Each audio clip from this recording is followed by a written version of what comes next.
북이스라엘 왕국이 아시리아에 의해서 멸망당한 후에도 남유다는 아직 왕국을 유지하고 있었습니다. 138년을 더 유지하고 있었죠. 그러나 남유다 왕국도 북이스라엘처럼 하나님께 악하기는 마찬가지였습니다.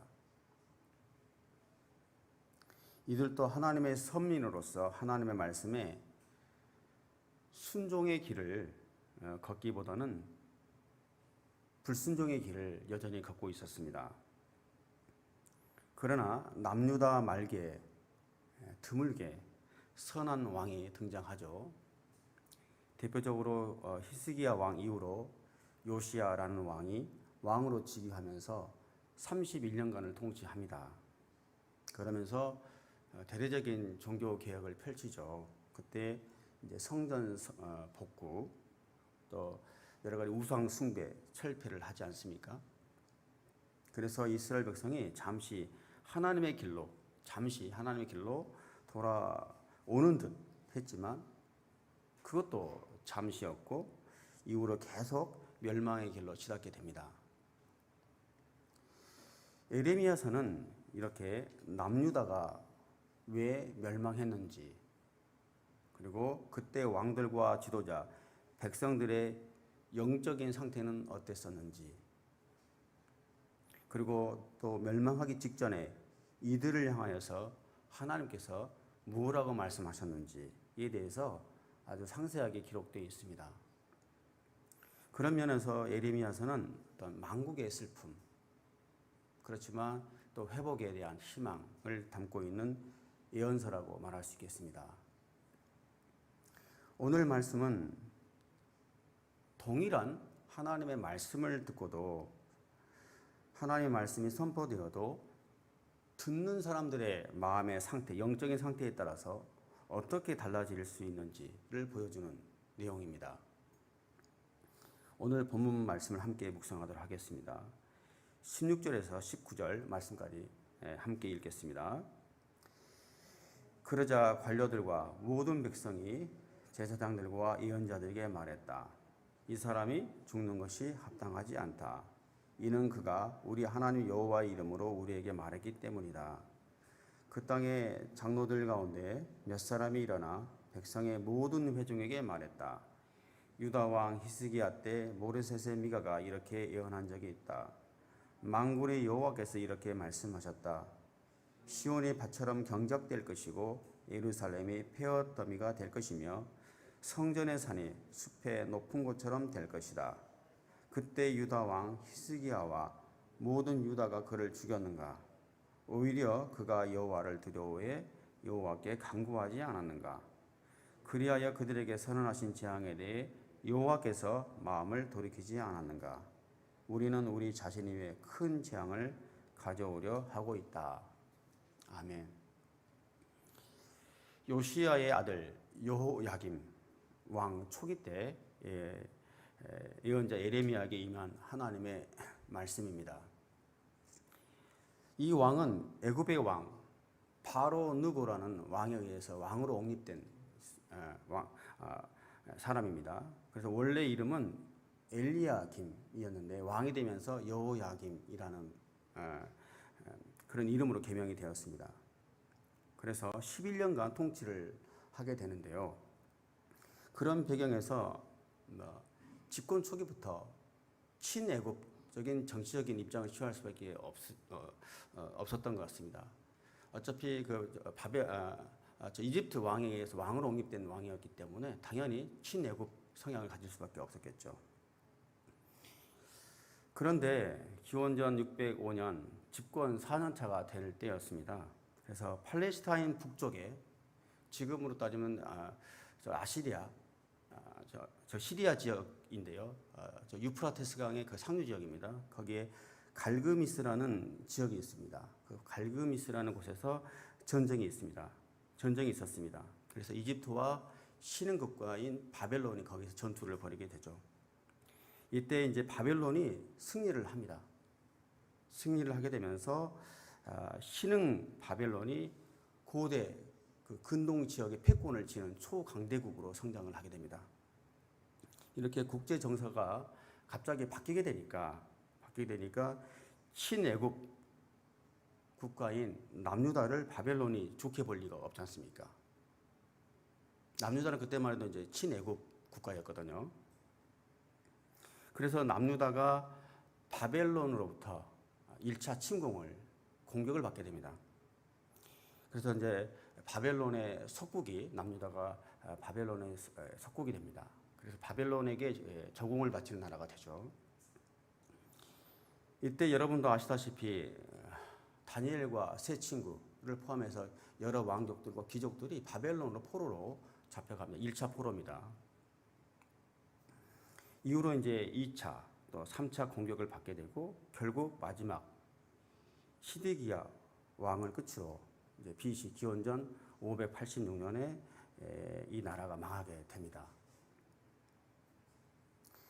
오늘 말씀은 이 1차 침공, 1차 침략을 받기 직전의 상황입니다. 집권 초기이기 때문에요.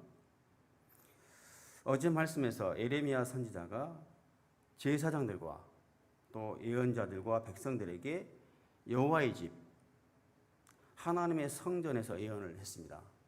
성전으로 예배드리러 오는 사람들에게 예언을 했거든요.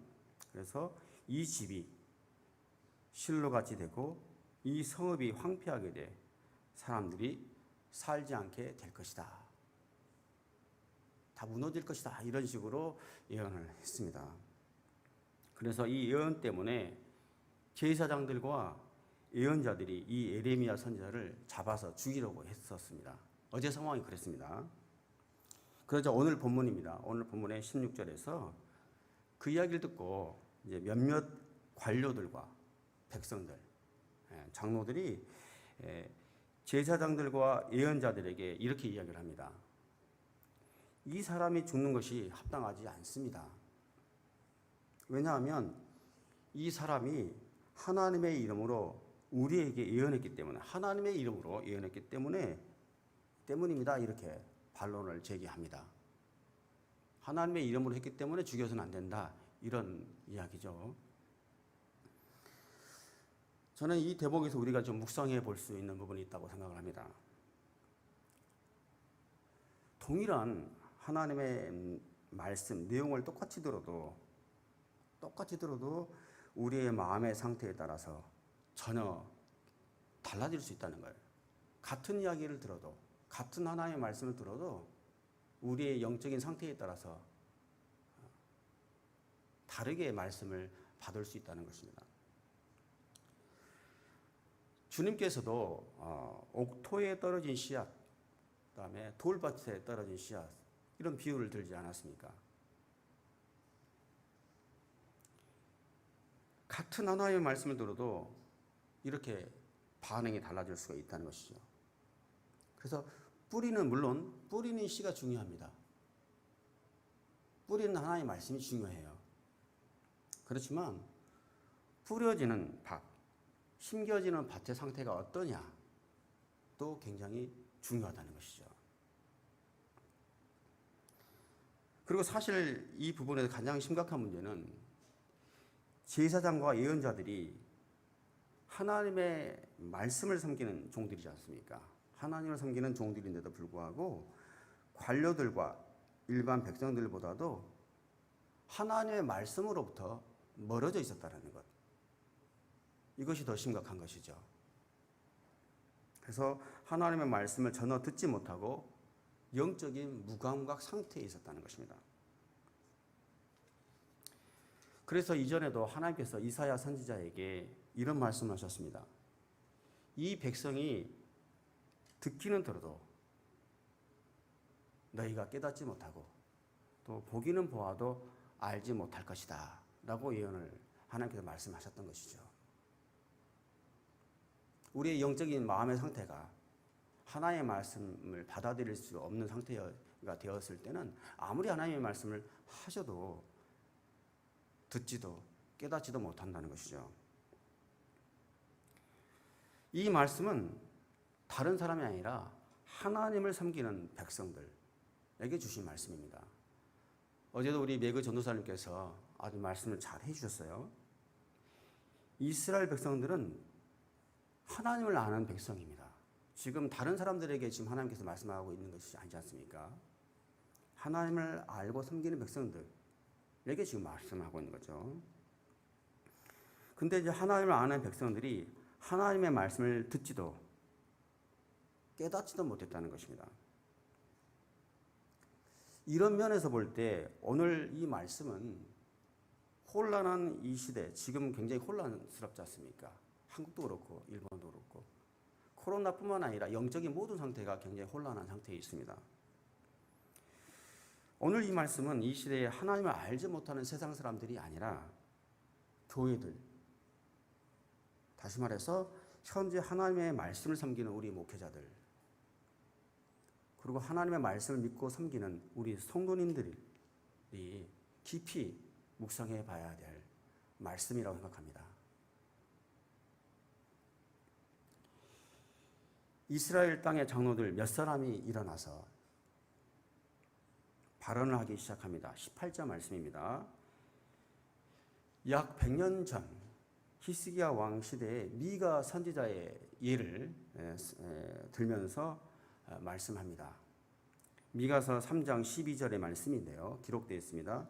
미가 선지자도 시온성이 밭처럼 경작될 것이고 예루살렘이 폐허더미가 되고 성전의 산이 숲의 높은 곳이 될 것이다. 즉 무슨 말씀입니까? 예루살렘이 완전히 파괴되어서 도저히 사람이 살 수 없는 상태가 될 것이고 또 성전의 산, 하나님이 있는 거룩한 산, 성전이 여러 우상 숭배하는 곳으로 전락하게 되어버릴 것이다. 이렇게 예언을 했습니다. 그 이야기를 들었을 때, 그러나 그때 히스기야 왕이 이 예언을 듣고 어떻게 반응했습니까? 하나님께 돌이키지 않았습니까? 라고 이렇게 이야기를 하는 것입니다. 역시 그 당시 히스기야 왕은 달랐던 것 같아요. 다른 왕이었어요. 확실히 남다른 왕이었습니다. 이런 미가 선지자의 이런 고통스러운 예언, 어찌 보면 듣기 싫은 하나님의 말씀이죠. 믿고 싶지 않은 하나님의 말씀일 거예요. 그렇지만 그 고통스러운 예언, 하나님의 말씀을 아주 달게 받았다는 거예요. 히스기야의 영적인 마음의 상태는 너무 좋았던 거예요. 하나님의 말씀, 네가 이 나라가 망할 것이라는 예언을 듣고도 싫어하지 아니하고 그 하나님의 말씀을 아주 달게 받아들였습니다. 그래서 미가 선지자를 죽이지 않았습니다. 오히려 겸허히 미가 선지자로부터 예언된 하나님의 말씀을 받아들였습니다. 그래서 진심으로 히스기야는 회개했고 그러므로 인해서 하나님께서는 남유다를 아수리의 사네립 왕으로부터 지켜주셨던 것이죠. 똑같은 상황인데 지금 여호야김 왕 시대와 히스기야 왕 시대를 지금 비교해서 이야기를 하고 있는 것이죠. 하나님께서 사랑하는 백성들에게 재앙과 진노의 말씀을 주시는 이유가 무엇이겠습니까? 멸망이 아니라 사랑하는 백성을 살리기 위함이죠. 즉 죄에서 돌아서지 않으면 죽일 거야, 죽으리라. 이 말씀 무슨 말씀입니까? 돌아서면 살 것이다 라는 말씀이죠. 우리 부모님들이 어렸을 때 우리가 신호등을 건너면 뭐라고 합니까? 신호등을 안 지키면 교통사고 당해서 죽게 될 거야. 이 말은 뭐냐면 어떤 말씀입니까? 죽으라는 소리가 아니죠. 신호등을 잘 지키면 살 거다. 법을 잘 지키면 안전할 것이라는 이야기를 하고 싶었던 것이죠. 그런 취지죠. 하나님은 지금 멸망할 거야, 곧 죽게 될 거야, 이 이야기를 했을 때는 나에게 돌아오면 너희들이 살게 될 거야, 이 말씀을 하고자 한 것입니다. 결론적인 이야기입니다만 히스기야 왕은 돌이켰고 여호야김은 돌이키지 않았습니다. 똑같은 상황인데도 그 결과 히스기야 왕은 나라를 다시 부흥시킬 수 있었습니다. 다윗 왕조 시대만큼이나 다시 부흥할 수가 있었어요. 그렇지만 여호야김 왕은 나라를 멸망의 길로 가게 하는 그런 결과를 낳고 맙니다. 이게 다른 것이죠. 하나의 말씀을 우리가 어떻게 받아들이냐에 따라서 결과가 완전히 달라지는 것입니다. 어찌됐든 장로님들은 하나님의 이름으로 예언하는 사람들에게 절대 손을 대서는 안 된다라고 결론하고 싶었던 것 같습니다. 잘못하면 더 큰 재앙이 올 수 있기 때문이죠. 그 시대에는 장로님들이 오히려 제사장들보다도 더 경건했던 것 같아요. 나라가 멸망하게 되면 영적으로 굉장히 타락하게 되는데 그나마 깨어있는 장로들이 있었다는 것입니다. 이어서 20절에서 24절까지 함께 읽겠습니다. 여호와의 이름으로 예언하는 또 한 사람이 있었는데 기럇 여하림 출신이며 스마야의 아들인 우리야였다. 그는 이 성읍과 이 땅에 대해 에레미야와 같은 말로 예언했다. 여호야김 왕과 그의 모든 용사들과 그의 모든 관료들이 그의 말을 듣고서 왕이 그 사람을 죽이려고 했다. 그러나 우리야가 그 소식을 듣고 두려워서 도망해서 이집트로 갔다. 그러자 여호야김 왕이 악보의 아들 엘나단을 비롯해 몇 사람을 이집트로 보냈다. 그들은 이집트에서 우리야를 데려와서 여호야김 왕에게 데려갔고 여호야김 왕은 그를 칼로 죽이고 그의 시체를 평민들의 묘지에 던졌다. 그러나 사반의 아들 아히감의 손이 에레미야와 함께 에레미야가 백성들 손에 넘겨져 죽임을 당하지 않게 됐다. 아멘. 또 한 사람 예언자 기럇 여하림 출신의 스마야의 아들인 우리야의 예언을 예로 듭니다. 아마도 여러분에게 기럇 여하림이라는 땅 이름이 조금 익숙할 겁니다. 다윗 왕이 되자 왕이 그 법궤를 다윗 왕이 법궤를 다윗성으로 옮기게 되는데요. 옮기기 전에 70년 동안 방치해 있었던 곳이 기럇 여하림 땅이었습니다. 그곳에서 다윗 왕이 법궤를 옮겼죠. 선지자 우리야는 바로 이곳 예언자 우리야는 바로 이곳 출신이었던 것 같습니다. 그래서 에레미야와 동시대에 활동한 선지자였습니다.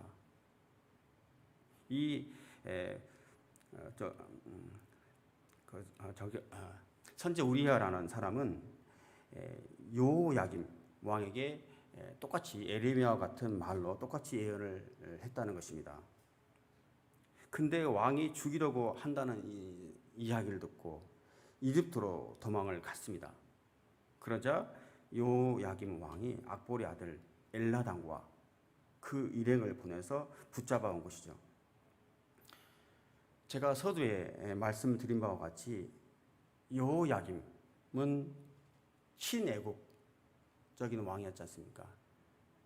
친애국의 어떤 정책을 펼쳤던 왕이었어요. 그렇기 때문에 애굽의 도움을 받아서 쉽게 이 선지자를 붙잡아 올 수 있었을 것입니다. 그래서 붙잡아 와서 칼로 죽이고 그의 시체를 평민들의 묘지에 뿌렸습니다. 던졌습니다. 원래 이스라엘 사람들은 죽게 되면 조상의 묘지에 묻게 되거든요. 조상들의 묘지 함께 이렇게 매장하게 되어 있는데, 그런데 당시 기드론 골짜기에 있는 공동묘지, 기드론 골짜기는 죄인들을 죽이는 처형 장소였거든요. 그 처형되는 그 장소, 기드론 골짜기에다가 뼈를 뿌렸습니다. 아주 지옥스럽게, 불명예스럽게 선지자를 죽였던 것이죠. 이 두 가지 사례를 통해서 장로들이 지금 무엇을 말하고자 하는 것입니까? 과거의 두 사건, 올바른 선례, 그 다음에 좋지 않았던 선례를 들어서 히스기야 왕의 시대의 백성들의 상태, 백성들의 영적인 상태와 태도가 어땠었는지, 그리고 여호야김 왕 시대, 지금 이 시대의 영적인 상태, 태도가 어떤 것인지를 지금 비교해서 지금 말하고 있는 것이죠. 저희라면 어떤 태도를 취해야겠습니까? 당연히 히스기야 왕 때 전자의 태도를 취해야 되겠죠. 그래서 24절에 결론적으로는 사반의 아들 아히감의 손에 의해서 에레미야가 목숨을 건지게 됩니다. 사반의 아들 아히감은 요시야 왕 때도 개혁 정책을 지지했던 사람입니다. 아주 경건한 사람이었죠. 당시 아이감의 집안이 굉장했던 것 같습니다.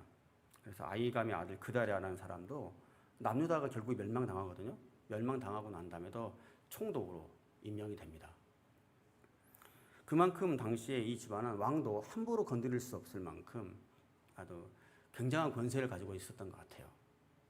그래서 하나님께서는 하나님의 종을, 하나님의 신실한 종을 살리기 위해서, 목숨을 살리기 위해서 그 당시에 경건한 실력자인 이 집안을 하나님께 사용하셨다고 생각을 하면 될 것 같습니다. 여기에 하나님께서 우리에게 주시는 메시지가 있습니다. 먼저는 하나님은 하나님의 충성스러운 종을 돕기 위해서 하나님의 사람을 미리 예비해 두신다는 것입니다. 물론 하나님의 사람을 위험에, 수렁에 빠뜨리고자 하는 적들, 반대자들도 있습니다. 나를 죽이려고 하는 사람도 있어요. 그러나 여러분, 하나님의 말씀을 위해서 최선을 다해 헌신하는 종들, 하나님 나라와 교회를 위해서 최선을 다해서 섬기는 사람들, 우리 성도님들도 있다는 것입니다. 그렇기 때문에 우리가 곤란한 위험한 상황에 있다고 해도 우리를 돕는 손길이 있기 때문에 또 우리와 함께 하시는 하나님의 손길이 있다는 것을 우리는 기억해야 합니다. 모두가 나를 다 좋게 볼 수는 없을 것입니다.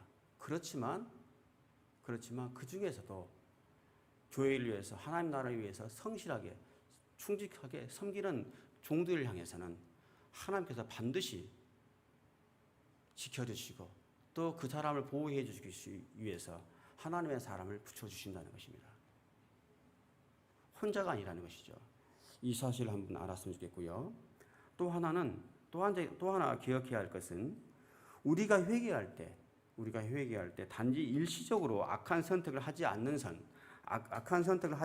그치는 것이 아니라 다시는 악한 일에 서지 않도록 더 적극적으로 선을 위해서 행하는 실천에까지 나가야 된다는 것이에요. 단지 죄를 짓지 않는 게 중요한 게 아니라 죄를 짓지 않기 위해서 좀 더 적극적으로 선을 행할 필요가 있다는 거예요. 예레미야가 지금 죽음의 위기에서 잠시 목숨은 건졌습니다만 정작 이스라엘 백성들은 어떻습니까? 선지자를 죽이는 죄를 잠시 범하지는 않았어요. 죽이려고 했던 사람을 죽이지는 않았어요. 하지만 예레미야가 선포했던 하나님의 말씀은 믿지 않았어요. 하나님의 말씀을 듣고 회개하지는 않았습니다. 그렇지만 정말 하나님께서 원하시는 게 무엇이겠습니까? 예레미야를 죽이지 않는 것을 원하시겠습니까? 하나님의 말씀을 듣는 것을 원하시겠습니까? 우리가 죄로부터 돌아설 뿐만 아니라 죄로부터 돌아서는 것, 죄를 짓지 않는 게 중요합니다. 그렇지만 하나님을 향해서 돌이키는 게 더 중요하다는 것이죠. 죄로부터 떠나는 게 중요하지만 하나님의 말씀을 붙잡는 게 더 중요한 것이죠. 그래서 무엇으로부터 돌아서는 것보다도 무엇을 향해서 돌아서는 것이 더 중요하다는 것이죠. 죄를 짓지 않는 것, 단지 그 죄에 함께 가담하지 않는 것이 중요한 게 아니라 돌아서서 회개의 열매, 선을 붙잡을 수 있는 데까지 가야 된다는 거예요. 믿음의 행동까지 가야 된다는 거예요. 이것을 오늘 하나님께서 우리에게 말씀해 주십니다. 이 말씀을 기억하면서 오늘도 하나님께서 주시는 말씀에 바르게 반응하며 하나님께서 원하시는 믿음의 순종의 길을 걷는 저와 여러분들이 되시기를 축복합니다.